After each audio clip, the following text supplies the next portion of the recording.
Pétur, þið byrjuðu ágætlega, í stöðunni 36-37 þá virtist svona eitthvað bara botninn falla úr sig á liðinu í öðrum leiklutanum. Hvað gerðist þá?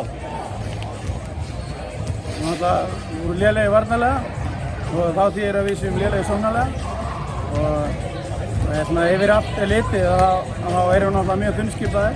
Við erum með strákar sem eru að koma inn á bekknum sem eru að fá elskýr svolítið. Þannig að og svo er ég náttúrulega að spila mikið af mínútum á sömu leikmönnum þannig að einhvern tíma verður gangurinn bensínlaus og síðan þetta spila móti liði sem er mjög vel mannað og þannig að þá verður þetta bara eðlileg úrslit. Þetta er náttúrulega erfitt að missa Julio svona nálægt að félagaskiptaglugganum. Það gekk ekki að finna neitt í staðinn fyrir hann þegar það var ljóst að hann færi. Nei. Þannig að það verður bara þetta er liðið þangað til að season er búið. Já, hann vantar líka huga, hann er middur.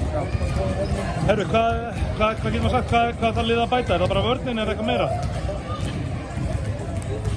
Bara vörnin? Já, ég segi það bara. Það er gott.